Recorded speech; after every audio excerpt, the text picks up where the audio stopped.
ಬೆಂಗಳೂರಿನಲ್ಲಿ pay and ಪಾರ್ಕಿಂಗ್ನ ಶುಲ್ಕ ಮತ್ತಷ್ಟು ದುಬಾರಿ ಆಗುತ್ತಾ ಅನ್ನೋ ಪ್ರಶ್ನೆ ಇದೆ. ಈಗಾಗಲೇ ಬೆಲೆ ಏರಿಕೆಯಿಂದ ತತ್ತರಿಸಿ ಹೋಗಿದ್ದಾರೆ ಸಾರ್ವಜನಿಕರು. ಸಂಸತ್ನಲ್ಲಿ ಟ್ರಾಫಿಕ್ ಸಮಸ್ಯೆ ಕಡಿವಾಣದ ಬಗ್ಗೆ ಪ್ರಸ್ತಾಪ ಆಗಿದೆ.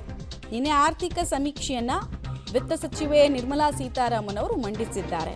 ಪ್ರತ್ಯೇಕ ಶುಲ್ಕದ ಬಗ್ಗೆ ನಿರ್ಮಲಾ ಸೀತಾರಾಮನ್ ಅವರು ಹೇಳಿದ್ದಾರೆ. ಬೇಡಿಕೆ ಆಧಾರಿತ ಪಾರ್ಕಿಂಗ್ ಮ್ಯಾನೇಜ್ಮೆಂಟ್ ಜಾರಿ, ವಾಹನ ದಟ್ಟಣೆ ಇರುವ ನಗರದಲ್ಲಿ ಶಿಸ್ತು ಕ್ರಮಕ್ಕೆ ಆದ್ಯತೆಯನ್ನು ಕೊಡ್ತಾರಂತೆ. ಅಲ್ಲಿಗೆ ಎಲ್ಲೆಲ್ಲಿ ವಾಹನಗಳನ್ನು ಪಾರ್ಕ್ ಮಾಡೋದಕ್ಕೆ ಅವಕಾಶ ಇತ್ತು, ಈಗ ಆಲ್ರೆಡಿ ಪೇ ಅಂಡ್ ಪಾರ್ಕಿಂಗ್ ಅನ್ನೋದು ಚಾಲ್ತಿಯಲ್ಲಿದೆ.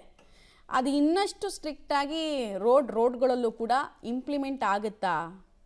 ಇವರು ತರೋದಕ್ಕೆ ಹೊರಟಿರುವಂತಹ ರೂಲ್ಸ್ ಪ್ರಕಾರ ಸಾರ್ವಜನಿಕರ ಜೇಬಿಗೆ ಮತ್ತಷ್ಟು ಹೊರೆ ಆಗುತ್ತಾ ಅನ್ನೋದನ್ನು ನೋಡಬೇಕಾಗತ್ತೆ. ಕೇಂದ್ರ ಸರ್ಕಾರದ ಮೇಲೆ, ಸ್ಪೆಷಲಿ ನಿರ್ಮಲಾ ಸೀತಾರಾಮನ್ ಅವರು ನಿಭಾಯಿಸುವಂತಹ ಖಾತೆ ಮೇಲೆ ಎಲ್ರಿಗೂ ಒಂದು ಆರೋಪ ಇದೆ. ನಮಗೆ ಕೊಡೋದಿರಲಿ, ಬರೀ ನಮ್ಮಿಂದ ಹೆಂಗೆ ಕಿತ್ಕೊಳ್ಬೋದು, ಡಿಸೈನಾಗಿ ಹೆಂಗೆ ಕಿತ್ಕೋಬೋದು ಅನ್ನೋದನ್ನು ಇವ್ರು ಯೋಚನೆ ಮಾಡ್ತಾರೆ ಅಂತ. ಅಂತೆಯೇ ಅದು ಏನೇನು ಪ್ರಸ್ತಾಪ ತರ್ತಾರೋ, ಸಾರ್ವಜನಿಕರಿಗೆ ಉಪಯೋಗ ಆಗುತ್ತಾ ಇದರಲ್ಲಿ ಕೇಳಿದ್ರೆ 10 ಪೈಸೆ ಪ್ರಯೋಜನ ಇಲ್ಲ ಅಂತ ಕೆಲವರು ಹೇಳ್ತಾರೆ.